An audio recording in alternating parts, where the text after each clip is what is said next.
As pessoas realmente não têm mais aquele catecismo básico que nós tínhamos antes.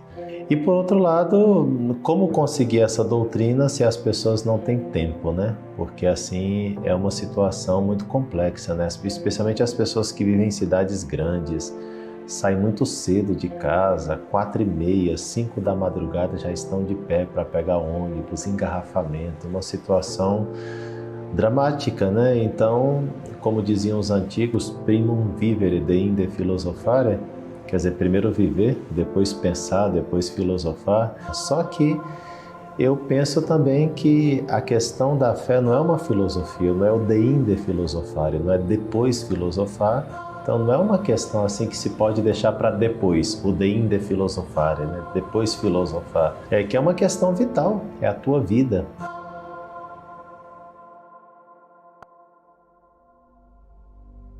O pai de família tem uma grande responsabilidade que é educar os seus filhos, né? Só que ele tem que saber qual a finalidade dessa educação. Por que teve filhos? Para onde está levando os seus filhos? Então, evidentemente, um pai de família que não se preocupa minimamente para formar os seus filhos para o céu, para levar os seus filhos para Deus, ele não está cumprindo a sua missão. Não ter doutrina para passar para os seus filhos é uma pena muito grande. Parece que aquilo que aconteceu na educação brasileira, isso também a gente trouxe para a igreja. E na catequese acontece a mesma coisa. Ele é muito falho. A formação intelectual é um aspecto que nos blinda contra os males, né, que nos assaltam constantemente no mundo moderno. Então, quer dizer, um pai que dedique aí 1 hora a assistir 3 aulas do nosso curso online de teologia, do nosso COT, evidentemente, com o passar do tempo, desde o ponto de vista intelectual, ele vai ter sim a blindagem intelectual que ele necessita e a formação intelectual que ele necessita para proteger sua família.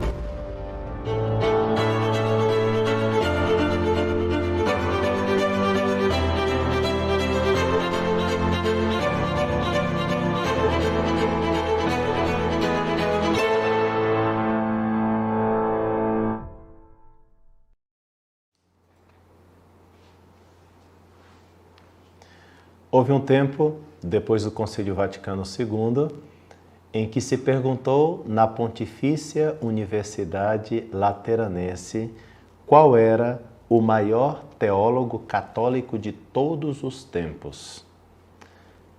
E a resposta foi Karl Rahner. O cara ganhou até de Santo Tomás de Aquino. Quem é esse senhor? Bom, pessoal, sejam todos bem-vindos ao nosso encerramento do Seminário Online de Teologia. E hoje falaremos sobre esse sujeito chamado Karl Rahner, comunismo e as penalidades. Se bem que as penalidades eu adiantei um pouco, adiantei praticamente tudo na aula anterior, porque eu queria me dedicar mais ao Karl Rahner e ao comunismo como farinhas do mesmo saco. É uma pergunta, vamos respondê-la. Mas antes de iniciar o nosso conteúdo, vamos a um recado bem rápido. Esta é realmente a nossa última aula desse seminário. Então, nós temos outras 2 aulas, uma que eu dei segunda, uma na terça. Penso que é muito importante que você assista a aula da segunda, a aula da terça, porque vai ver a continuidade da temática. Expliquei na segunda-feira, na primeira aula, o que é o comunismo e respondi a uma pergunta, se ele está presente ou não na igreja. Ontem, terça-feira, eu tratei sobre a questão da igreja no seu magistério, mostrando assim os grandes documentos da igreja contra o comunismo e o socialismo. E hoje respondo a essa pergunta no que se refere a Karl Rahner e o comunismo, uma vez que a teologia que se fabricou depois do Concílio Vaticano II, de maneira muito especial na Alemanha, depende totalmente ou em grande parte desse teólogo que eu vou apresentar hoje. Tem alguma relação com o comunismo? Por que que as coisas estão meio de cabeça para baixo? Essa é a pergunta. Ao mesmo tempo, queria desejar a vocês um feliz dia da independência do Brasil, pedindo ao bom Deus que afaste do nosso país essa maldição que é o comunismo, que é o socialismo, Que Deus Todo-Poderoso proteja o nosso país de todas essas coisas que podem realmente impedir a verdadeira, autêntica felicidade do povo brasileiro. Repito que eu não fiz esse seminário pensando exatamente nos papas, na doutrina do magistério, por mais que eu tenha exposto isso amplamente, especialmente ontem, mas porque sempre me comove bastante a mensagem de Fátima, de 1917, e um dos alertas que Nossa Senhora faz em Fátima é exatamente contra o comunismo. Eu sei muito bem e sou consciente de outros perigos sociais e, no entanto, Nossa Senhora alertou foi contra o comunismo e é por isso que eu estou falando contra o comunismo, seguindo a lógica mariana de Fátima. Então, fiquem comigo até o final desta aula e vamos então para o nosso conteúdo. Quem foi esse sujeito chamado Karl Rahner?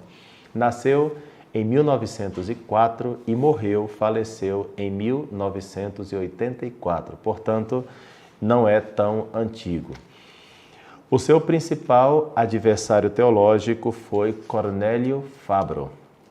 Cornélio Fabro, ele escrevia em 1974 que os adeptos de Rahner são como uma legião. Poucas foram as críticas a ele voltadas que podem custar, inclusive, o fim de uma carreira acadêmica ou eclesiástica, ou seja, criticar Karl Rahner é muito perigoso. Tal era a autoridade desse teólogo que esteve sempre por detrás da Conferência Episcopal Alemã. Pois bem, a filosofia de Karl Rahner é uma filosofia que depende de Kant, é uma filosofia que depende de Hegel e é uma filosofia que depende de Heidegger. Em Friburgo, na Brisgóvia, nos anos 1936 e 1934, Rahner acompanhou o seminário de Martin Heidegger, que, como dirá ele mesmo, em 1970 foi o seu único mestre. O seu único mestre. Rahner se apoiava em Santo Tomás de Aquino, porém distorcendo Santo Tomás de Aquino. Exatamente isso, distorcendo Santo Tomás de Aquino. O padre Cornélio Fabro escreve assim: Rahner deturpa e contorce a especulação tomista e que destruiu a metafísica tomista e lançou em crise o pensamento católico, protestantizando-o, levando à miséria da antropologia existencial. Sem dúvida, talvez por isso, a tese de doutorado de Karl Rahner foi reprovada. Exatamente, foi reprovada. Foi publicada posteriormente com o título de Deus no Mundo. No entanto, o professor seu na época reprovou porque reconheceu naquela tese de doutorado uma distorção do pensamento tomasiano. As suas obras foram publicadas antes da Segunda Guerra Mundial. Algumas obras foram publicadas antes da Segunda Guerra Mundial, como Deus no Mundo, de 1939, Ouvintes da Palavra, de 1937. Ensinou em Innsbruck e, em 1964, sucedeu a Romano Guardini, famoso Romano Guardini, na Universidade de Mônaco. As suas aulas nessa universidade sobre a introdução ao cristianismo, vocês lembram de algum livro que tem esse título, né? Livro de Ratzinger, servirão de base para a obra fundamental mais importante de Karl Rahner, que foi apresentada em 1975 e se chama Curso Fundamental sobre a Fé. Obra essa que vocês podem encontrar traduzida ao português para a felicidade da heresia dentro da igreja. Antes do Concílio Vaticano II, ele foi proibido de dar aulas. Proibido porque a sua doutrina era um perigo e se reconheceu e por isso se lhe impôs um silêncio. O Papa João XXIII o convidou a participar do Concílio Vaticano II na qualidade de perito. Ele foi um dos grandes teólogos que estavam por trás do Concílio Vaticano II, trabalhou com Joseph Ratzinger dentro do Concílio Vaticano II. Rahner tinha a qualidade de perito. Ratzinger tinha a pobre qualidade de um mero secretário de um bispo. Depois Ratzinger vai ser perito do concílio também. Eu estou falando do Joseph Ratzinger, o futuro Bento XVI, o atual Papa Emérito Bento XVI. Os dois trabalharam juntos em muitos documentos do Concílio Vaticano II. No final do Concílio Vaticano II, o Papa Paulo VI recebeu Hahn em audiência particular, lhe expressou o seu reconhecimento também pelo seu trabalho teológico em favor da Igreja e do Concílio. Em 1965, juntamente com outros teólogos como Yves Congar, Hans King, esse daqui é outro herege, né? Johann Battista Metzi, um dos pais da teologia da libertação, Eduard Schillebeeckx, terrível esse senhor, eles fundaram juntos a revista chamada Concilium. Nessa revista também participou, pelo menos nos seus começos, inclusive o teólogo Joseph Ratzinger.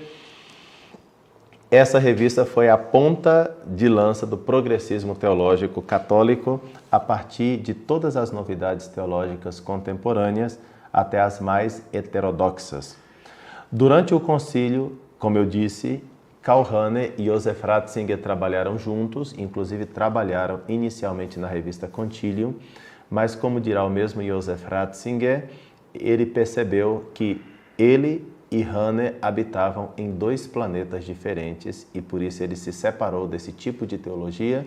Ele reconhece que foi um período da vida dele, o entusiasmo por essas ideias modernas, mas depois Ratzinger se retira desse tipo de teologia e então vai fundar junto com Hans Urs von Balthasar, o famoso Balthasar, que Ratzinger tem altíssima estima, funda uma outra revista chamada Communio para contrapor o peso da outra revista progressista chamada Concilium. Então, de um lado nós temos Hahn com a revista Concilium e do outro lado nós temos Ratzinger e Balthasar com a revista Communio. Esses dois universos não se encontravam de fato. Bom, então, um dos principais adversários, excelente filósofo, de Hahn foi o Cornélio Fabro. Cornélio Fabro foi praticamente reduzido ao esquecimento porque ele se opôs claramente ao Karl Hahn. Talvez um dos melhores livros do Cornélio Fabro contra o Karl Hahn seja, ele é italiano, então Las Volte della Svolta Antropologica, quer dizer, a tradução disso aqui digamos assim, dando volta a volta antropológica que Karl Hahn deu, né? Então, para vocês entenderem de maneira assim bem tranquila, né, eu vou explicar parte por parte o pensamento desse autor até chegar nas questões sociais e tentar explicar que com Karl Hahn a doutrina social da igreja vai para o espaço simplesmente, né? Então a primeira coisa é entender aqui como é que o ser humano conhece na perspectiva clássica, Aristóteles e Santo Tomás de Aquino. Então na perspectiva clássica nós conhecemos da seguinte maneira: o mundo está aí, eu estou aqui e sou parte deste mundo. Então, eu vejo as coisas, eu toco as coisas, eu cheiro as coisas, eu escuto as coisas, eu vejo as coisas. O que eu quero dizer com isso? Que as coisas chegam até mim através dos meus 5 sentidos externos, né? O tato, o paladar, o olfato, a visão e o ouvido. Os 5 sentidos externos, então eu capto a realidade através desses sentidos.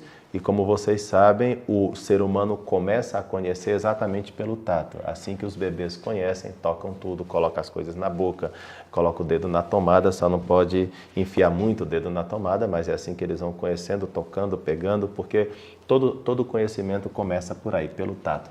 Então, os nossos 5 sentidos externos captam a realidade e então essa realidade captada, ela vira uma espécie de fantasminha dentro de nós. Porque, claro, eu não posso, né, conhecer esse computador na sua materialidade, porque se cada coisa que eu fosse conhecer, eu colocasse na minha mente, então eu teria que ter uma cabeça enorme, né, para caber não só o computador, mas o armário que eu conheço, essa câmera que está diante de mim, você que está me assistindo, enfim, eu teria que ter uma gigante cabeça para caber cada coisa se eu conhecesse de maneira material.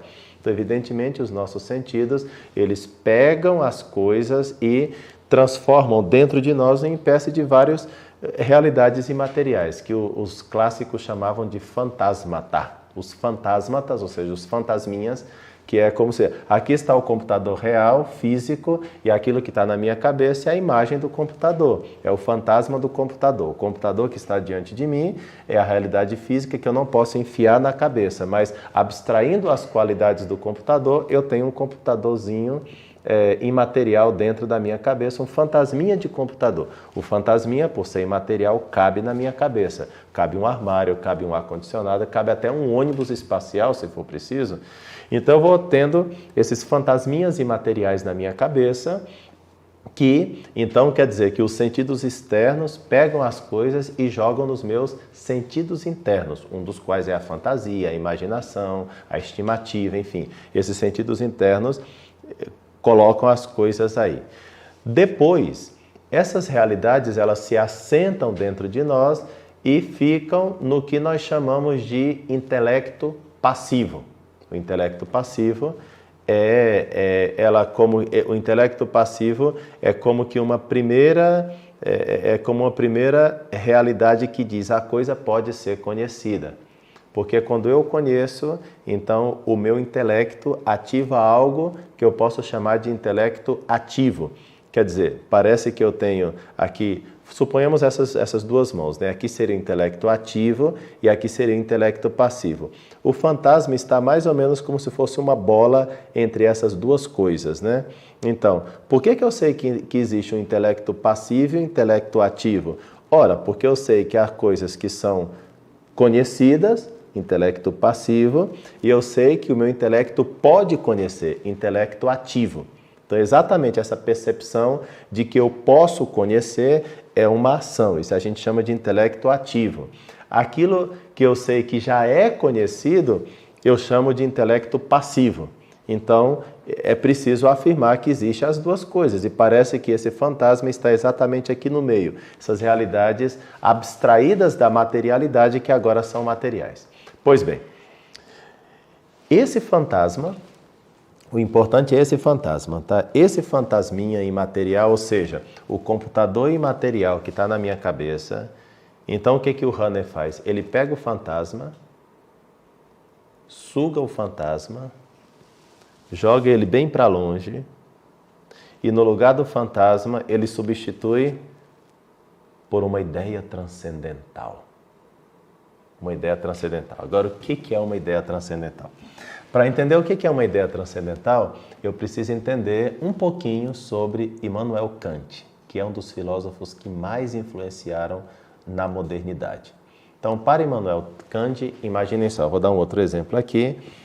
Eu conheço as coisas sempre mediante duas realidades. Eu tirei o óculos porque o óculos serve para ilustrar isso aqui, olha só. Essa primeira lente chama-se espaço e essa segunda lente chama-se tempo. Então, para Kant, eu nunca conheço as coisas diretamente, sem óculos. Para Kant, eu não consigo conhecer nada sem óculos. Por quê? A minha mente, a minha realidade existencial, a maneira de eu ver as coisas sempre está intermediado por um óculos, cujas lentes são espaço e tempo. E eu nunca consigo tirar essas lentes. Nunca. Eu consegui tirar, vocês viram? Mas para Kant, eu nunca consigo tirar. Por quê?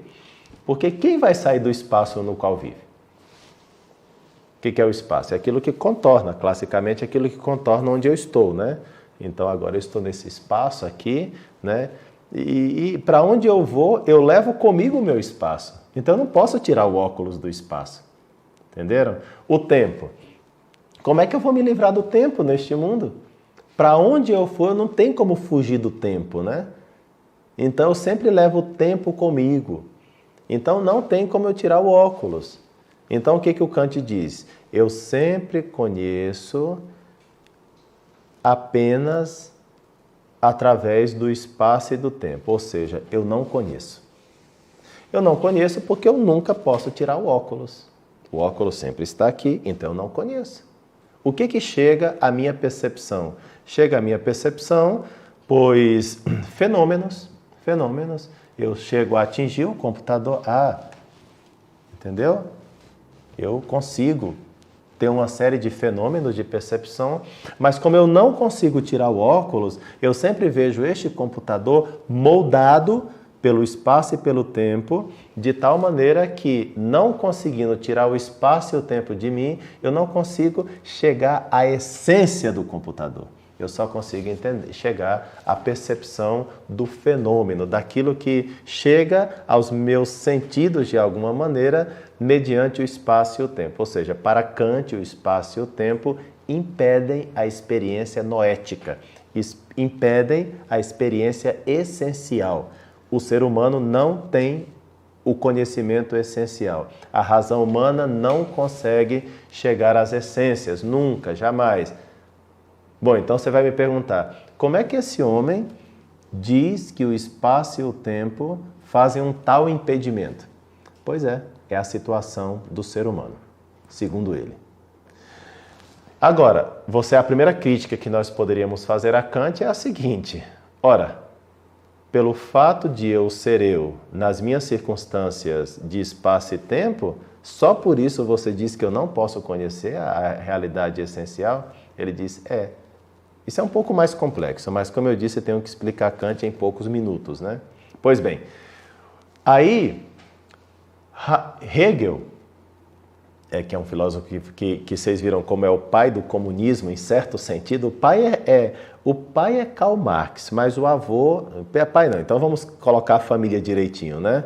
O pai é Karl Marx e o vovozinho é o Hegel, tá? Só que o Hegel fala o seguinte, Kant, na verdade, você substituiu o fantasma de Santo Tomás de Aquino pelo espaço e pelo tempo. Eu vou substituir o fantasma de Santo Tomás de Aquino pela dialética, pela evolução. Heidegger fala, não, eu vou substituir o fantasma de Tomás de Aquino pela situação histórica da pessoa. E Rahner fala assim, eu também substituo o fantasma de Santo Tomás de Aquino pela realidade histórica da pessoa. Vejam, em primeiro lugar, que eles não conseguem pensar sem Tomás de Aquino. Só para começar, não conseguem ter uma teoria nova se não for através de Aristóteles de Santo Tomás de Aquino. Aqui já mostra a pequenez desses seres e a grandiosidade de Santo Tomás de Aquino, né? Que ele, mesmo todo mundo criticando Tomás de Aquino, tem que pensar a partir dele e tem que pensar a partir de Aristóteles. Aqui já mostra que é algo muito interessante para a gente começar a avaliar a maneira como esses senhores veem as coisas. Bom, então o Rahner fala assim, já que eu penso que o fantasma é substituído pela experiência histórica, então eu tenho que colocar um outro exemplo para vocês aqui. Imaginem a serradura da porta. Né? Na porta antigamente, agora não é menorzinho, né? Mas antigamente nós tínhamos umas chaves maiores e aí você colocava aquela chave grande, mas hoje em dia não dá para fazer isso, né? Mas você conseguia ver através do buraco da serradura da porta, lembram? Então tinha um buraquinho, você colocava, mas você conseguia curiosear o que está do outro lado se você olhasse pelo buraco da serradura, coisa que não se pode fazer. Mas era possível uma coisa dessas, né? Então Rahner, no fundo, ele diz assim, todos nós vemos através do buraco de uma serradura. O que significa isso na prática? Que eu, quando conheço as coisas, eu estou numa determinada posição, né? Essa determinada posição, Rahner vai chamar de transcendental, né? Transcendental. E é isso que substitui o fantasma de Tomás de Aquino. O transcendental, que não tem nenhum tema, não tem nenhuma experiência. Isso é outra falha do pensamento rahneriano. Não tem nenhuma experiência. Claro que o fantasma de Aristóteles e de Tomás de Aquino nada mais é do que o fruto de uma experiência. Rahner vai dizer, não, espera lá. A minha posição, ali olhando pela serradura, não tem nenhum tema, não tem nenhuma experiência, não tem nada, é uma experiência transcendental. Aquilo que eu vejo do outro lado do buraco da serradura, ele vai chamar de predicamental. Lá é onde estão as experiências. lá é onde está o mundo, lá onde estão os fatos, né? Mas olhem só, existe uma porta entre as pessoas, os fatos e eu que estou do outro lado da porta. Como é que eu vou conhecer? É que essa porta intransponível, ela só deixa eu ver através do buraco de uma serradura. Então aqui, olha, eu sei que essa filosofia é complexa, porque Hahnemann é complexo, né? Mas é preciso explicar por aqui, porque senão a gente não entende o porquê das coisas, né? Então, eu estou de um lado da porta e a realidade está do outro lado da porta. No meio tem um buraco através do qual eu vejo pessoas, realidades, fatos, mas eu não tenho experiência daquela realidade que está do lado de lá da fechadura. Eu só tenho a minha experiência do lado de cada serradura, né? E essa minha experiência é a minha posição fixa. Eu não posso sair daqui. Tem uma porta cuja chave eu não sei quem comeu, quem engoliu ou quem desapareceu com essa chave, então eu estou do lado de cá. Então, tudo que eu sei sobre as pessoas, sobre o mundo, sobre os fatos, depende da minha experiência do lado de cá. Certo? Então, ele acabou de substituir também o fantasma de Santo Tomás de Aquino por essa experiência transcendental, que no fundo não é exatamente uma experiência. Então, Hahnemann vai dizer o seguinte, agora eu vou aplicar isso às pessoas, tá? Então, aplicando ao ser humano. Para Hahnemann, o ser humano, no mais interior dele mesmo, acontece como que uma experiência transcendental, sem experiência nenhuma, atemática, como ele chama, e nessa experiência profunda, no mais profundo do ser humano, todo ser humano, nessa experiência profunda, né? Profundamente profunda, mais profunda que profunda, profundíssima, né? Então, nessa coisa assim gigantesca que está lá, eu chego ao núcleo da pessoa. E o núcleo da pessoa é sem experiência, é a temática. E lá é que está toda a riqueza do ser humano. E essa riqueza do ser humano ele vai chamar de transcendental. Nesse mais profundo das profundidades profundas do ser humano, diz Hahnemann, aqui nós temos a experiência de Deus, porque nós somos seres abertos à transcendência. E na abertura à transcendência, todo ser humano, pagão, católico, protestante, budista, todo mundo na sua experiência profundamente transcendental, encontra-se com Deus, porque o ser humano, ele é essencialmente aberto à transcendência. E claro, essa transcendência é Cristo. Então, no fundo, lá no fundo, todo homem, pelo mero fato dele ser homem, do lado de cada fechadura, nessa experiência profundíssima, ele já se encontrou com Cristo. Ele já se encontrou com a salvação. Ele é um cristão anônimo. Ele não sabe que ele é um cristão anônimo, mas ele já encontrou a salvação no mais profundo da alma, né? Ele já se encontrou com Deus, já se encontrou com Cristo.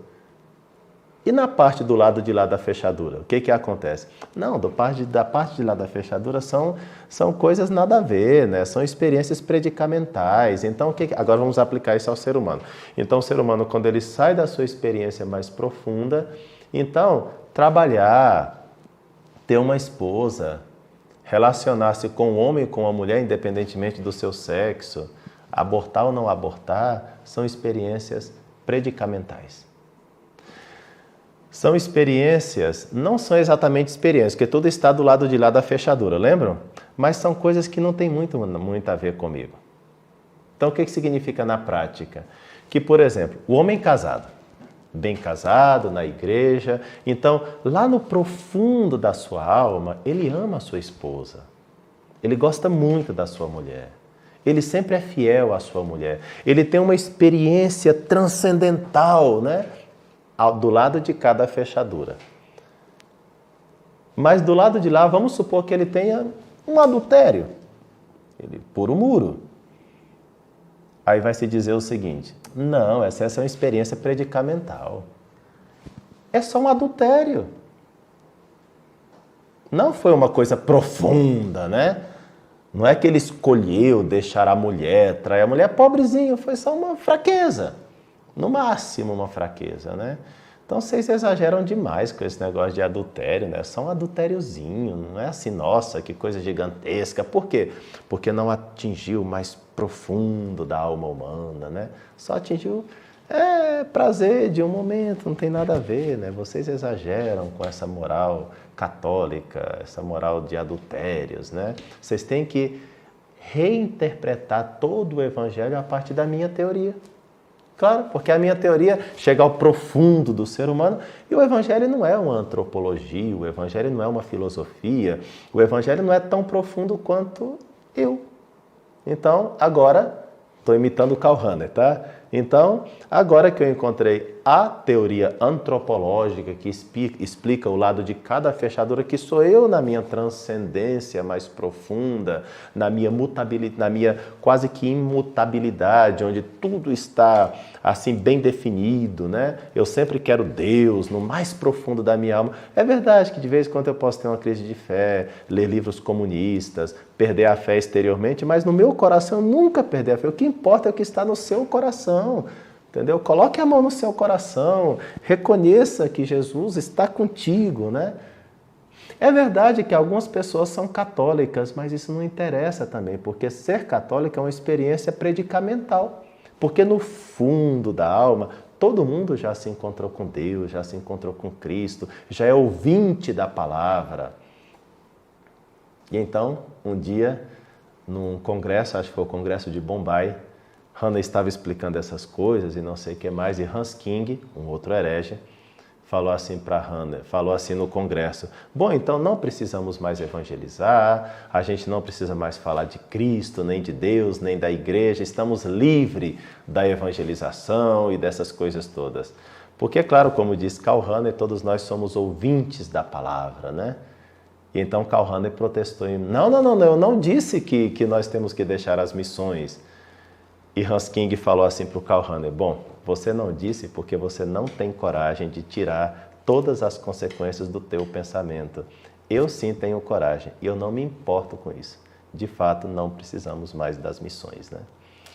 Por isso a gente entende de vez em quando algum bispo fala, né, algum padre fala, que não importa mais converter as pessoas, não importa mais o proselitismo, não importa mais. Tem gente que passa anos na Amazônia e se alegre de que nunca batizou ninguém em 10, 20, 30 anos, porque o mais importante é a experiência profunda, transcendental que todo ser humano tem dentro de si. O que o missionário tem que fazer? Tem que construir poços, tem que dar alimento aos que têm fome, tem que fazer ONGs, né, para as ONGs, né, para cuidar dos animais, para cuidar da floresta, para cuidar da Amazônia, tem que fazer uma ONG para cuidar das focas, né, porque pobres foquinhas, né, elas precisam da nossa atenção predicamental, porque transcendentalmente nós já estamos resolvidos. Não precisamos de Cristo, de igreja, de sacramentos, de missa, de confissão. Por quê? Porque no fundo a gente é tão profundo, que no mais profundo da nossa alma nós já nos encontramos com Cristo e com a salvação. Ah, não. Claro, se você forçar muito a tua experiência transcendental e você conseguir mover a tua opção fundamental, então nesse caso você faria um pecado mortal. Mas isso é impossível, porque como é que você vai sair do lado de cada fechadura? Como é que você vai passar, né? Você vai passar pela fechadura. Você não cabe, entendeu? Então, no fundo, tudo é a mesma coisa. No fundo, o que está acontecendo aqui? Do lado de cá, eu sou um encontro com Cristo e com a salvação. Do lado de lá, podem acontecer adultérios, abortos, segundo casamento, terceiro casamento, homossexualidade, que mais? Matar as pessoas, né? São coisas predicamentais, gente. Vocês se importam demasiado, vocês são muito moralistas, vocês são muito radicais, né? Abram a mente, vocês não entendem o que é o ser humano na sua experiência transcendental, né? Ah, não, tem igreja católica? Sim, mas a igreja católica é uma experiência predicamental, porque todo mundo já é cristão, todo mundo já tem a experiência da igreja e de tudo mais. Externamente, não, mas é bom, dirá Hannah, que haja alguns católicos. Por que, Hannah, que é bom que haja alguns católicos? Porque os católicos, eles explicitam aquilo que já está implícito em todos os seres humanos. É bom que alguém explicite, torne explícito coisas que estão implícitas transcendentalmente.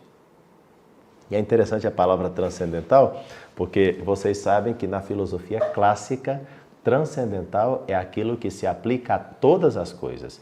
Universais são aquilo que se aplica a algumas coisas. Por exemplo, o conceito homem é um conceito universal, não se aplica a todas as coisas, só se aplica àquelas realidades que têm a natureza humana.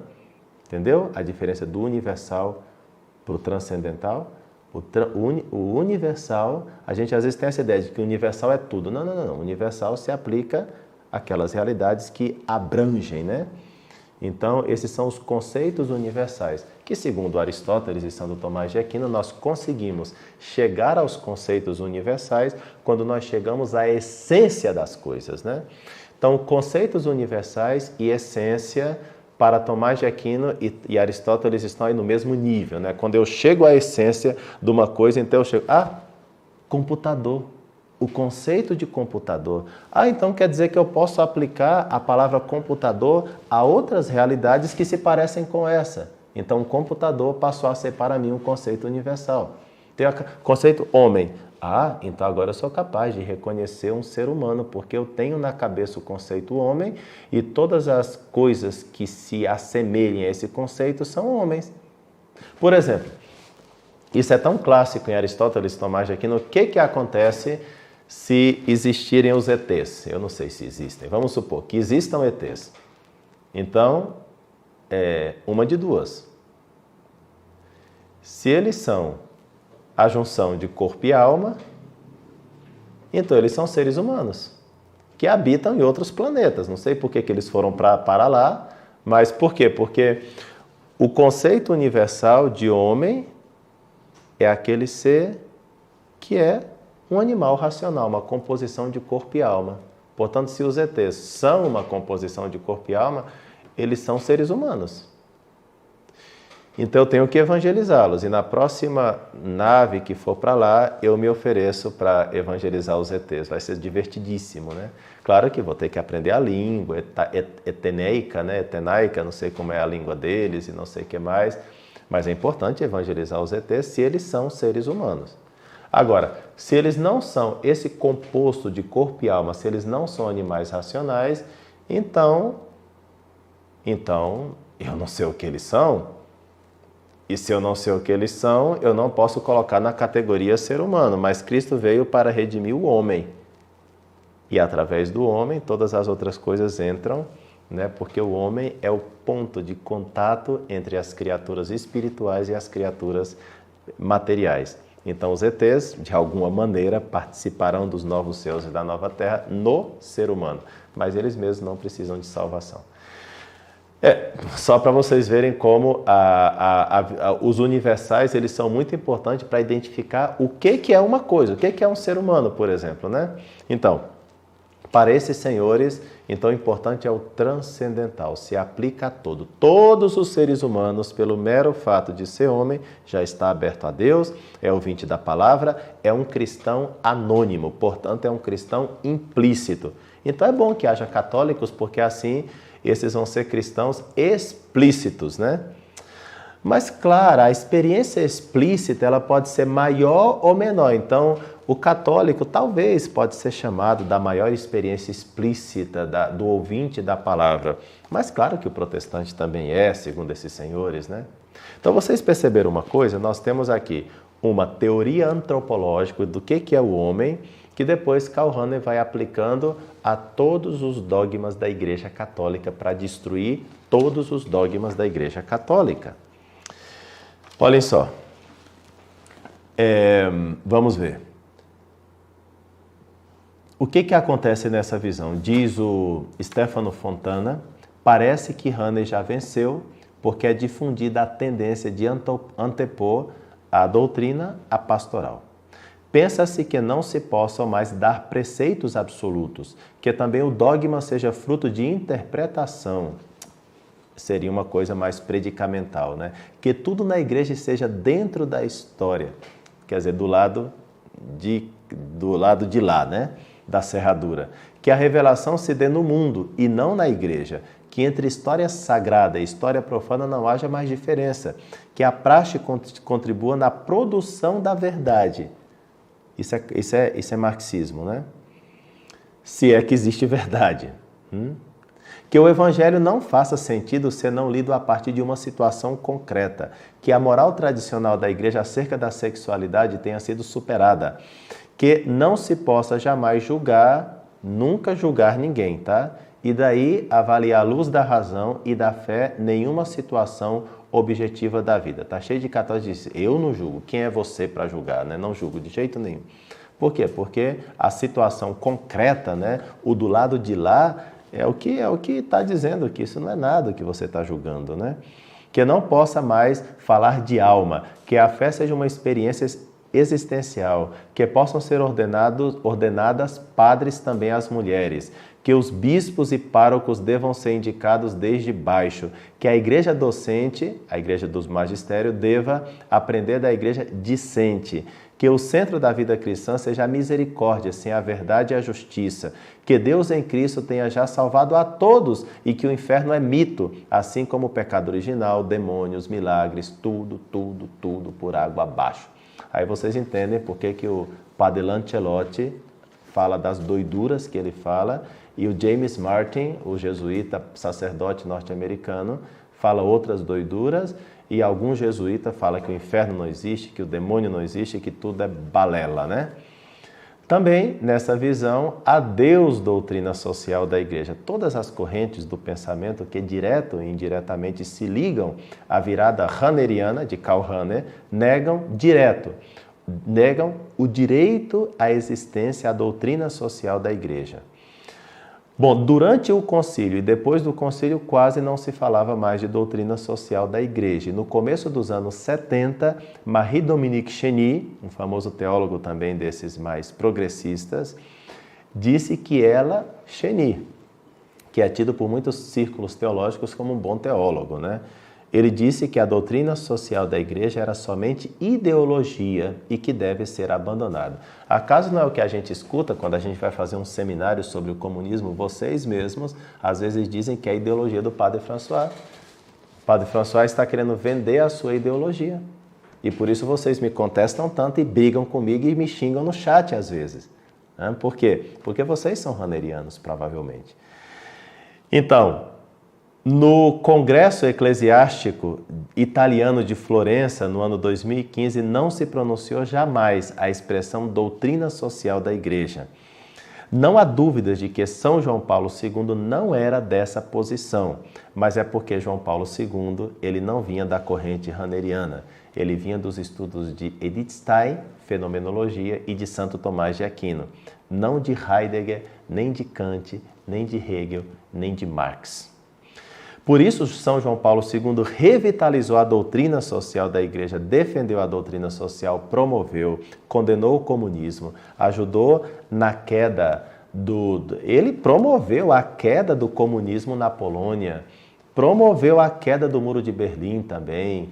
São João Paulo II sabia da miséria do comunismo, revitalizou a doutrina social da Igreja, defendeu, promoveu, na passagem do milênio, pediu desculpas pelas omissões que os homens fizeram sobre a doutrina da igreja, né? para o fim da sua vida, desejou um catecismo sobre doutrina social da Igreja, que foi mais tarde chamado de Compêndio da Doutrina Social da Igreja, que está publicado por aí. Tudo isso é absolutamente verdadeiro, como é verdadeiro que ao fazer tudo isso, João Paulo II invocava também um concílio que ele interpretou corretamente. Porém, esse Papa foi contestado por toda uma ala que continua a negar a legitimidade de uma doutrina social da Igreja. Por exemplo, na Nicarágua, quando São João Paulo apareceu lá, ele teve que falar em meio a protestos.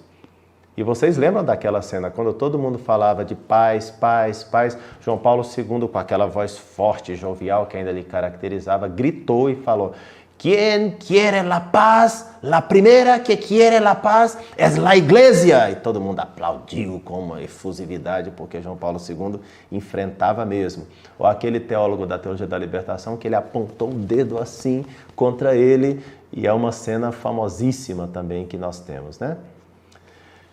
João Paulo II entendia os males que estavam aí por trás de tudo isso, né? Então, mas parece, em outros ambientes da Igreja, que Hahnemann venceu. Os pontos pelos quais uma doutrina social da Igreja não é admissível está na mesma lógica hahneriana, segundo a perspectiva, que são as seguintes. Para Hahnemann, a Igreja não tem uma doutrina social porque, se tivesse, seria uma ideologia e não uma mensagem de salvação. Para Hahnemann, a Igreja está em posição de igualdade em relação ao mundo e não de superioridade. O grande discurso dos eclesiásticos hoje em dia é que tem que servir o mundo, servir o mundo, servir o mundo, em pé de igualdade, né? Os padres arrancaram as roupas eclesiásticas porque tem que ser igual, né? Tem que estar no meio da massa, no meio do povo, e essas roupas eclesiásticas nos distanciam do povo, dizem eles, né? A Igreja não tem que ser superior, né? Num diálogo ecumênico, onde já se viu colocar o padre no lugar de destaque? Não, tem que colocar na cadeirinha de plástico junto com o pastor, o pai de santo, o budista, não sei o que mais, né? Porque todo mundo impede igualdade, todos somos mundo, e a Igreja Católica não tem nenhum plano de superioridade com relação às outras igrejas, às outras religiões. Tudo vem daqui, hein? A Igreja foi feita para servir o mundo e, portanto, para ser fonte de liberdade crítica para o mundo e não para ser um centro de poder no mundo. A praxis contribui no estabelecimento da verdade. Do contrário, a teoria permaneceria abstrata. Então, vamos simplesmente fazer e vamos ver se a gente chega a alguma verdade. Mas se a gente chega a alguma verdade, pode ser que a gente nem chega. Agora, se você tem uma doutrina, então você está impondo uma maneira de ser que é totalmente predicamental. Entendeu? Então, você tem que... Quer dizer, a única coisa que é transcendental é essa experiência antropológica humana. Todo o restante é predicamental. Então, não tem sentido uma ortodoxia, tem sentido uma ortopraxis. Já ouviram algum teólogo chamado, eu não vou dizer que o nome dele é Leonardo Boff, né? Mas que defende a chamada ortopraxis em lugar da ortodoxia. Porque não tem sentido ter uma doutrina. Porque a única coisa que tem no fundo é a minha experiência transcendental, válida como a sua. Todo o restante que está externo a mim é predicamental, mutável, não tem importância. No fato, se eu atuo no externo, do lado de lá da fechadura, se é que eu tenho alguma atuação lá, de fato eu tenho, porque ele não vai ficar do lado de cada fechadura o tempo todo, porque de fato os homens adulteram, fazem pecados, fazem aborto, então tem que considerar o que está acontecendo do outro lado. Mas o que está acontecendo do outro lado é isso que vai me dar alguma verdade, se a verdade existir. Porque a única coisa que eu tenho que é fixa é o que está do lado de cada fechadura. Minha experiência com abertura profunda, profundíssima ao bem, à solidariedade, à paz, né? À religião universal. Isso é o que eu tenho, isso é real. Agora, o que está do lado de lá da fechadura, tá bom, você chama de adultério, mas na verdade é uma falha, né? Uma falha de sei lá, de olhar para a mulher alheia e deitar com ela na cama, mas não, tá bom. Quer dizer, como é que eu posso atuar socialmente? Atua, né? Quer entrar no Partido Comunista? Entra. E depois a tua prática dentro do partido vai te dizer se aquilo é legal, se aquilo não é legal. Não sei se vai ser verdadeiro, porque eu não sei se a verdade existe. O que eu sei é que aquilo pode ser mais legal, pode ser menos legal. Então não cabe uma ortodoxia, não cabe uma doutrina que dirija a pastoral. Não. O que cabe é uma prática que, com a prática, com a pastoral, vocês sabem que no Brasil tudo é pastoral, né? A pastoral manda em tudo, ela reina sobre tudo, né? Muitas vezes. Então, você falar de doutrina não pega tão bem. Você tem que fazer pastoral. A ortopraxe vai dar uma ortodoxia. Eu sei que eu estou falando demais, mas eu estou explicando Karl Rahner e tirando as consequências, né? Então, a praxis contribui no estabelecimento da verdade, se é que exista. Do contrário, a teoria permaneceria como algo abstrato, alguma coisa transcendente, mas o único transcendente é a experiência transcendental humana. A ética social nasce das necessidades e das situações da vida que iluminam a doutrina, ao passo que uma doutrina social da igreja se pensa em sentido inverso. O cristianismo tem uma dimensão histórica e não uma dimensão natural, como pretenderia o direito natural. Falar de aborto, por favor, né? Aborto, vocês estão... Não. Aborto é uma questão de historicidade, não é uma questão de direito natural, né? O cristianismo é histórico na medida em que é voltado para o futuro, né? Por isso rejeita uma visão helenizante da realidade, quer dizer, grega, clássica, Aristóteles, Tomás de Aquino. Tem que rejeitar isso aí. E tem que rejeitar a metafísica imutável na qual se funda. Por sua vez, a doutrina social da igreja tem essa coisa também de ser um pouco metafísica, tem que abandonar. Enquanto voltado para o futuro, o cristianismo é animado por uma tensão escatológica de tipo profético, utópico, revolucionária. Então está respondida a pergunta, o que Karl Rahner tem a ver com o comunismo, né? O que ele tem a ver com essa visão socialista? O que ele tem a ver com Karl Marx, né? Acho que aqui responde tranquilamente. Então, a doutrina social da igreja é uma espécie de ética cósmica, mas não, você tem que ter uma visão do futuro, profética, utópica, revolucionária. Se a igreja faz parte do mundo, ela não pode ter uma doutrina sobre o mundo. Não pode. Não pode ter uma doutrina social. Para tê-la, precisaria ter um ponto de vista externo ao mundo. Mas a igreja está do lado de lá da fechadura. Então ela é mundo com o mundo. Ela está mais ou menos no mesmo nível do trabalho, do adultério. Aí você tem igreja, aí você tem... Está tudo do lado de lá. Então isso aí não tem nenhum valor eterno, né? Então é fácil interpretar todas as questões em relação à sexualidade, em relação ao matrimônio de maneira nova, né? Por que um casal de segunda união que está em adultério não pode comungar? Você está julgando. Você está julgando as pessoas. Isso é ruim, porque a única experiência absoluta que você tem é a sua profundidade transcendental. Tudo que está fora de você é predicamental. Assim como eu te desculpo no seu adultério, você também tem que aprender a entender que essas coisas são históricas. Entendeu? Então, essas coisas históricas, elas são mutáveis. Tá bom, houve um tempo que São Paulo, em Romanos capítulo 1, falou lá contra a homossexualidade, mas é porque São Paulo, ele estava numa posição histórica do lado de lá. Quer dizer, São Paulo, na sua experiência transcendental, quando ele olha pelo buraco da serradura, do lado de lá, o que ele vê? Um mundo homofóbico. Né? Agora, só que, claro, os tempos mudaram, a visão é outra. Se São Paulo vivesse hoje em dia, olhando de novo por essa mesma visão, em um novo lugar existencial no mundo, na história, claro que ele veria esse tema diferente, segundo alguns. E claro que ele promoveria a causa gay, LGBT, etc. Né? São Paulo seria um grande LGBTico, né?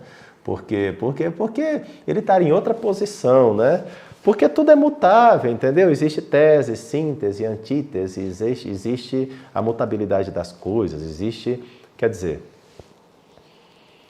claro que a gente não costuma colocar Martin Heidegger no bloco do comunismo, né? Do socialismo. A gente não costuma colocar Karl Rahner no bloco do socialismo, do comunismo.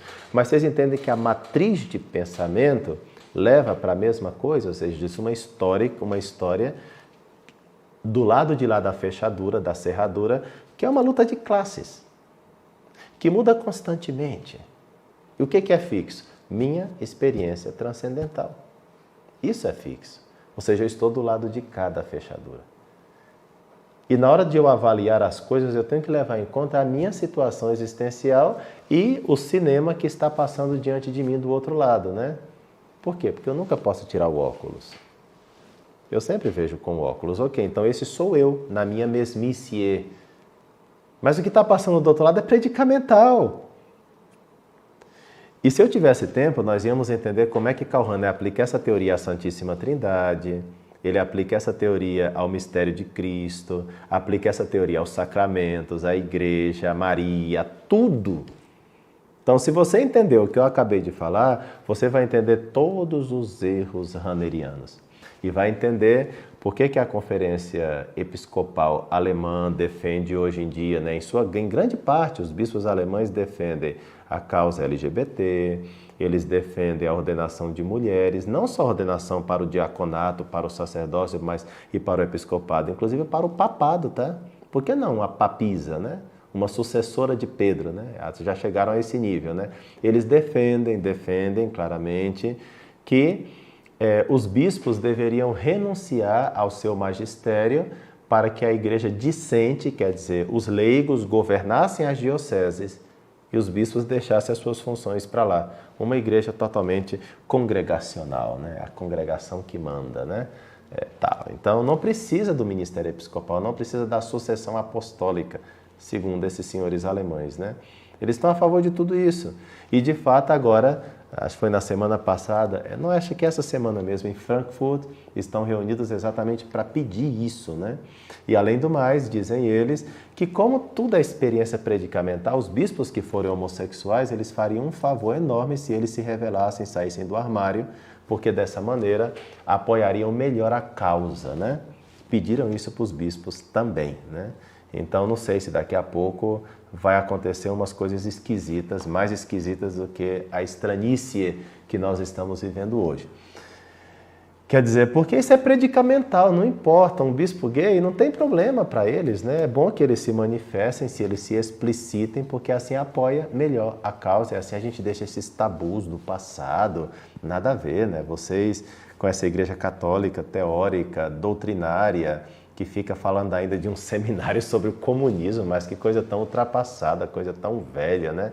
Por isso esses padres que ficam usando preto e não sei o que mais, né? Separados do povo, na sua torre de cristal, que não entende a vida do povo, né? Que não entende o sofrimento do povo, porque está sempre numa experiênciazinha lá, enfim, dogmática, né? Doutrinária, mas não vê a realidade segundo eles, né? Bom, pessoal, eu acho que é uma das chaves para entender o que está acontecendo no mundo, o que está acontecendo na igreja. As primeiras foram exatamente o comunismo e o socialismo, que eu expliquei durante 2 dias, né?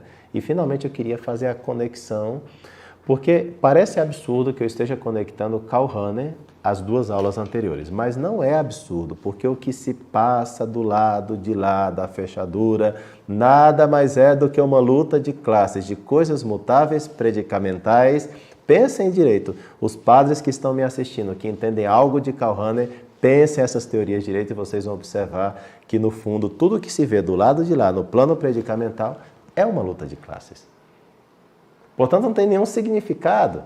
E pode ser mudado constantemente dentro da mesma lógica de Hegel, de Marx e de toda essa situação toda. Agora, se a gente continuar tendo uma visão doutrinária e não pastoral, como dizem alguns, né, a gente vai continuar com essa igreja estética, de liturgias, de orações e dos católicos fanáticos que levam o terço, né? Agora vocês sabem que o terço é o novo símbolo do fanatismo religioso, segundo publicou uma antiga uma revista aí, né? E claro, assim fica a situação. Pessoal, É isso. Espero que essas ideias, né, possam ser refletidas depois por vocês. Se você não entendeu, porque eu entendo a complexidade do assunto, não porque você não se esforçou para entender, mas porque o assunto é complexo. Vocês viram que para entender Handel eu tenho que entender algo de Santo Tomás de Aquino, algo de Kant, algo de Hegel, algo de Heidegger, não é verdade? Então, assim, eu sei que tem muita filosofia por detrás, mas eu acho que com os exemplos que nós colocamos aqui, dá para entender. Se não, volta ao vídeo, assiste de novo. É bom que a gente penetre na verdade dessas coisas. Ó, é assim que eu explico as coisas. Eu realmente gosto de ir até o fundo do poço na explicação das coisas, né? Olha, eu vou dizer uma coisa para vocês. Teve um tempo que eu estava estudando a maçonaria, né? E não é que eu consegui uma mala maçônica secretamente, né?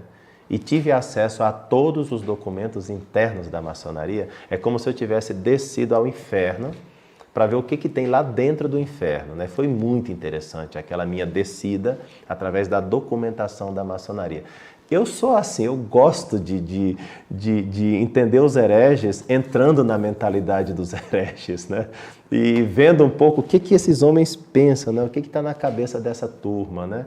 Porque eu acho que é desse jeito que a gente vai realmente penetrar o âmago da coisa, né? Claro que eu não preciso descer às profundezas de Satanás, né? Inclusive isso é perigoso, né? E eu tenho que ficar tomando muitos antídotos para explicar essas coisas para vocês, porque acabo tomando muito veneno, sabe? Então eu tenho que ler muita Sagrada Escritura, fazer oração todo dia, ler muito Tomás de Aquino, ler os padres da igreja são os meus antídotos, ler livros de espiritualidade boa, depois da aula de teologia espiritual, porque isso é uma limpeza mental, uma higiene mental tremenda. Mas é preciso entrar a fundo nas coisas e é assim que eu procuro explicar as coisas no curso online de teologia, no nosso COTE, cujas matrículas estão abertas e eu te convido a ser meu aluno para entender a filosofia, a teologia, a igreja, o mundo, dentro das nossas capacidades, que não são lá grande coisa, mas dentro do que é possível a gente possa fazer pesquisas profundas, sistemáticas, que cabe no seu bolso e que cabe também no seu tempo. Espaço e tempo, né? Qual é o teu espaço? Qual é o teu tempo? Como é que você pode aplicar um tempinho à tua formação espiritual, à tua formação intelectual? Eu ofereço isso no curso online de teologia. Já são mais de 15 módulos, mais de 300 aulas. Se você agora mesmo entrar no nosso COTE, olha só que matérias estupendas, né? Introdução à teologia, teologia fundamental, cristologia, trindade. Cada matéria tem 20 aulas. E história da igreja antiga, patrística, introdução às Sagradas Escrituras.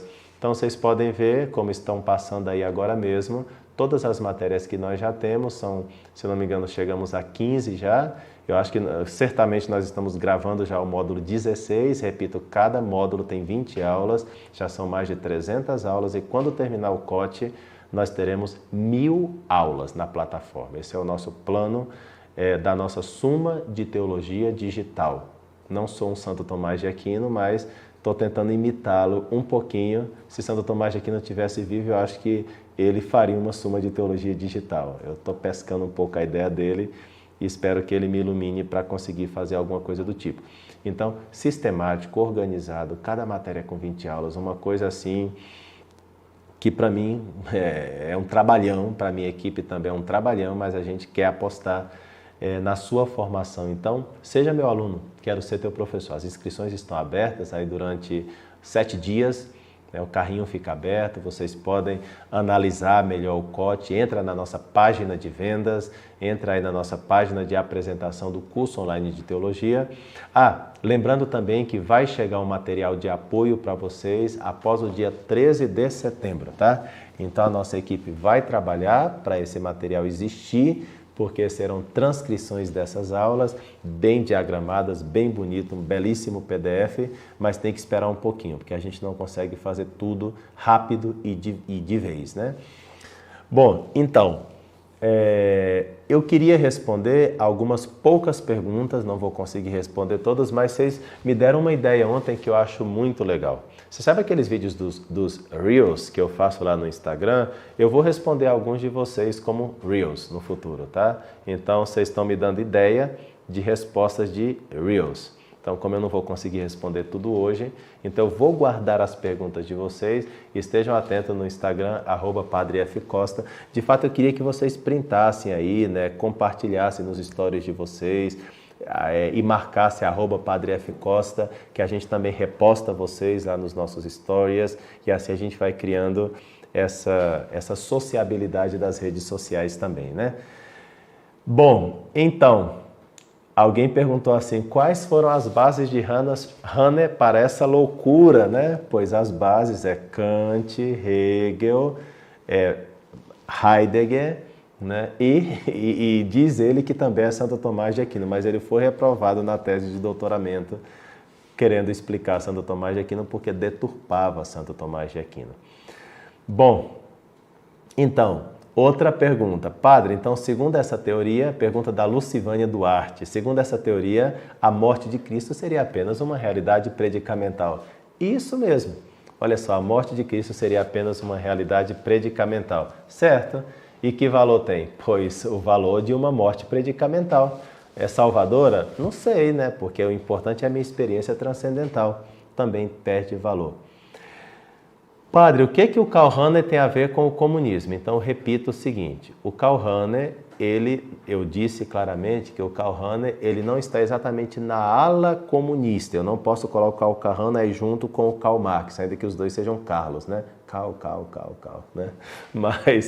Mas sem dúvida alguma, é tudo que se vê na dimensão predicamental, do lado de lá da fechadura, nada mais é que uma luta de classes e que não tem muita importância.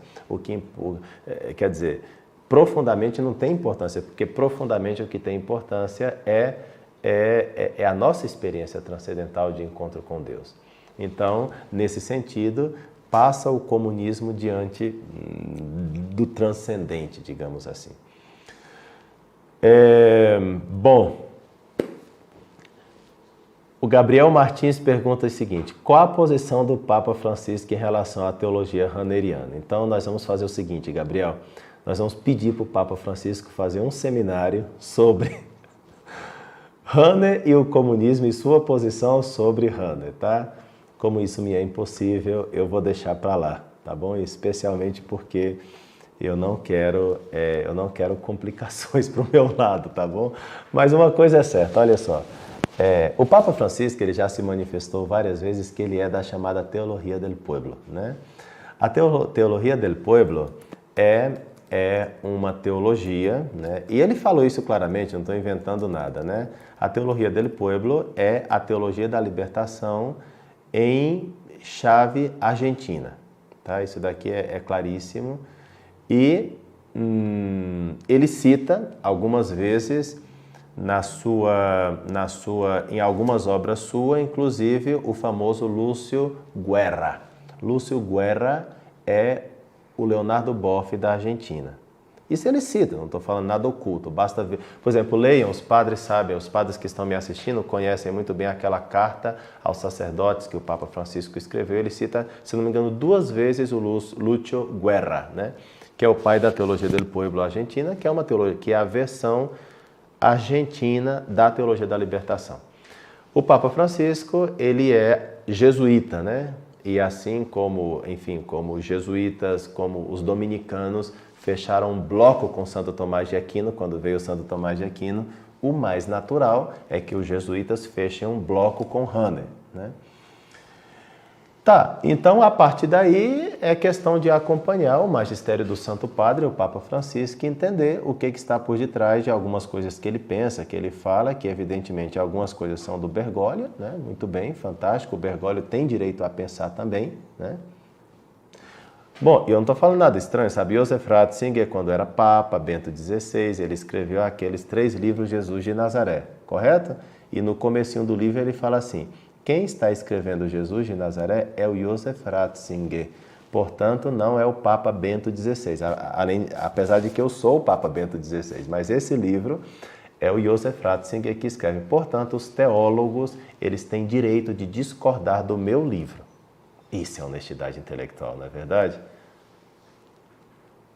Aqui quem está escrevendo é o teólogo, não é o Papa. Então, vocês estão livres. Então, o Papa atual, enquanto pensador, é um pensador. Que relação ele tem com o Carroner? Pode ter alguma relação com o Carroner? Pode. Né? E ele vai estar certo ou errado? Pode estar errado enquanto pensador.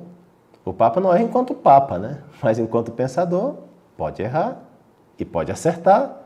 Isso daqui a gente precisa ter a maturidade para saber que ele é o sucessor de Pedro, que ele é o Santo Padre, felizmente reinante, Papa Francisco. Bom, reinante não, porque os papas tiraram a tiara, né? Então já não reinam, não gostam de reinar tão pouco, né? Mas é o Papa, ele é o sucessor de Pedro, nós devemos o nosso amor, a nossa obediência, o nosso respeito a ele enquanto Papa, mas enquanto pensador é aquilo que Bento XVI falou, né? Se um Papa manifesta uma ideia enquanto pensador, ele está colocando o seu pensamento assim para ser discutida por outros pensadores. E eu também estou aqui como um pensador, colocando o meu pensamento e apresentando as bases do que eu estou apresentando para que vocês também avaliem, né? Não estou aqui dogmatizando tudo, né? Além de que ontem eu apresentei uma série de documentos do Magistério da Igreja que são os papas falando, né? Não apresentei minha opinião. Bom, então isso daí tem que levar em conta também. Depois,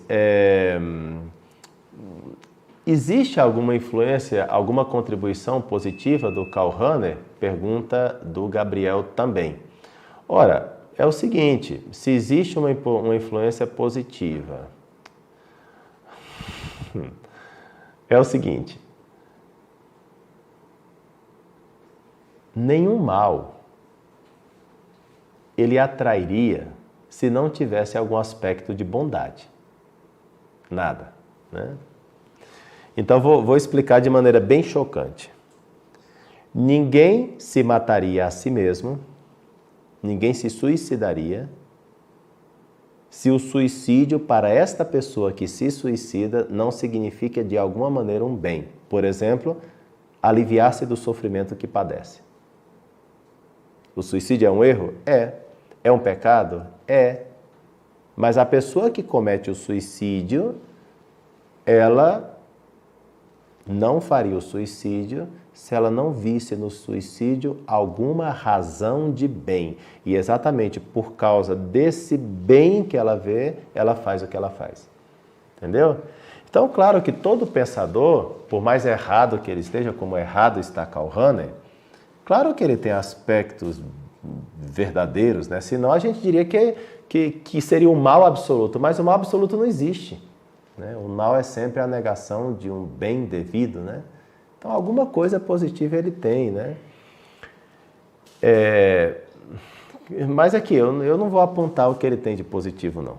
Porque, não por desonestidade intelectual, mas porque eu precisaria entrar aqui num tema muito que exigiria mais uma hora, eu precisaria descortinar uma série de coisas aqui para vocês, né? Precisaria de quase um outro seminário para tentar encontrar no meio de tanta maldade as coisas positivas, né? Porque você sabe, né? Quando você vai procurando e você vai encontrando, mas é um trabalho assim muito cansativo, pessoal. Então, eu poderia citar alguns aspectos do mesmo Concílio Vaticano II que ele aponta junto com Ratzinger, mas eu não sei se aquilo foi exatamente Rahner, se foi Ratzinger. Está vendo a pesquisa que eu teria que fazer aqui? Então, Bom, então, o K2 pergunta, e como funcionaria uma exegese de Mateus 28, 19 a 20 e de fazer discípulos segundo uma ótica rahneriana? Simples, né? Você tem que viver isso aqui, mas como uma realidade predicamental, ou seja, você pode explicitar o implícito que está em todo ser humano. Para que serve explicitar? Tornar explícito? Simplesmente para a gente ser mais consciente de que dentro de nós isso já existe. O fato de que existam alguns discípulos do Senhor vai mostrar para o mundo, vai mostrar para as outras pessoas de alguma maneira que Isso você já tem dentro. Então, no fundo, os cristãos, eles serão como postes de aviso em um mundo totalmente coberto pela neve. Então, seria aquelas estacas, né, que se utiliza na neve, normalmente de cor vermelha, se eu não me engano, para você saber por onde vai o caminho, mais ou menos, né? Então, na verdade, tudo é neve, tudo é a mesma coisa, não há nenhuma diferença. Mas de vez em quando, se surgir um poste vermelho, você sabe, lembrei quem sou eu, também sou neve, estou aqui na neve. Mas enfim, o poste vermelho lembra que não há caminho. Mas eu mesmo sou o caminho dentro de mim mesmo. Eu mesmo sou neve em mim mesmo, né? Então, serve de vez em quando que algum poste se levante e me mostre o que é ser discípulo, para eu lembrar que eu sou neve junto com a neve e, portanto, eu sou o caminho. Eu sou o caminho da salvação, no mais profundo da minha existência. Então, só que os postes me lembram que não há caminho. Ou melhor, me lembra que seguindo por aí tem um caminho. Mas só me lembram, porque na verdade, se você segue pelo caminho, você segue pela neve. Ou seja, pelo descaminho. Oh Deus, que coisa, né? Então, pessoal, é isso. Eu vou me despedir de vocês agora, porque já temos aqui mais de 1 hora de live. Obrigado pela audiência, vocês são fantásticos. A nossa primeira aula aí já está com mais de 12K, né, de visualizações. A segunda aula também um êxito, e hoje nós estamos terminando essas lives. Espero sempre que, para a glória de Deus e para a salvação das almas. Qual é o remédio contra o comunismo, contra o runnerianismo, contra as heresias, contra as pestes que estão surgindo cada vez mais? A piedade. A piedade serve para tudo, como diz São Paulo a Timóteo. O exercício físico, legal, mas a piedade serve para tudo, né? Para quebrar as portas do inferno, para debelar as heresias, para destruir o marxismo, para destruir o comunismo. E aqui eu termino com uma cena muito bonita daquele filme que eu aconselho que vocês vejam, que é a história do Sir Thomas More, São Tomás Moro, né? O homem que não vendeu a sua alma, o homem para a eternidade, A Man for All Seasons, filme fantástico. Tem um momento em que o São Thomas More se encontra com um cardeal corrupto, que era chanceler do reino da Inglaterra naquele então. E então, diante da proposta iníqua de Henrique VIII, Thomas More, pai de 4 filhos, um homem santo, católico de verdade, tendo que enfrentar um cardeal católico corrupto na frente dele, ele enfrenta o cardeal corrupto e fala: não, eminência, isso eu não posso fazer, eu não posso colaborar com o senhor nessa obra de iniquidade.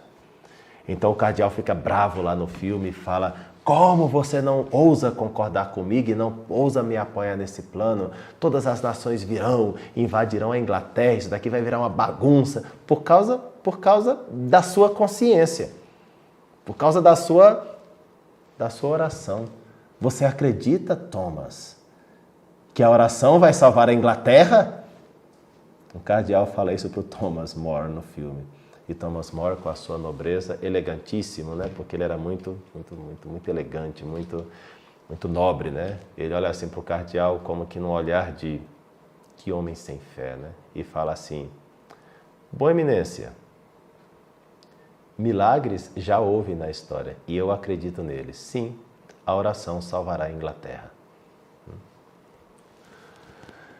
A piedade é remédio para tudo, tá bom? Então sejam piedosos nas paróquias de vocês. Quando todo mundo falar contra o texto de Nossa Senhora, você reza o texto de Nossa Senhora. Quando todo mundo falar que é o sinal do fanatismo, beija o texto de Nossa Senhora.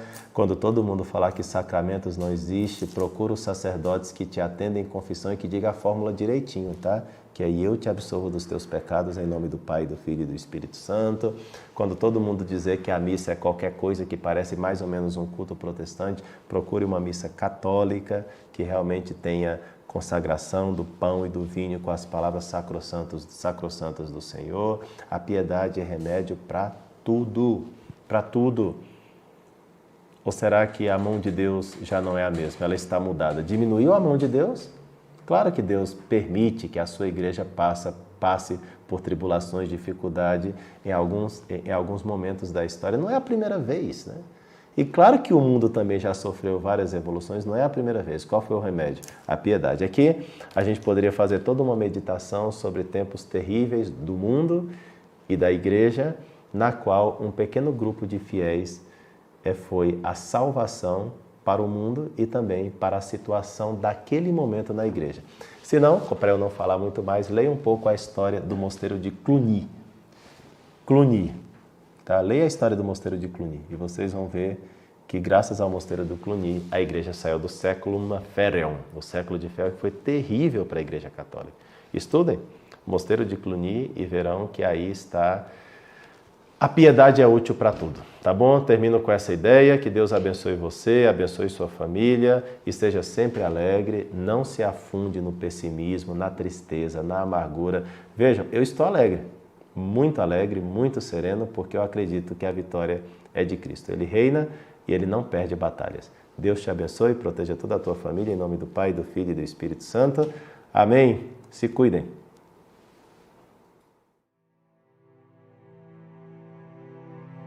As pessoas realmente não têm mais aquele catecismo básico que nós tínhamos antes. E por outro lado, como conseguir essa doutrina se as pessoas não têm tempo, né? Porque assim é uma situação muito complexa, né? Especialmente as pessoas que vivem em cidades grandes, saem muito cedo de casa, 4h30, 5 da madrugada já estão de pé para pegar ônibus, engarrafamento, uma situação dramática, né? Então, como diziam os antigos, primum vivere deinde philosophare, quer dizer, primeiro viver, depois pensar, depois filosofar. Só que eu penso também que a questão da fé não é uma filosofia, não é o deinde philosophare, não é depois filosofar. Então não é uma questão assim que se pode deixar para depois, o deinde philosophare, né? Depois filosofar. É que é uma questão vital, é a tua vida.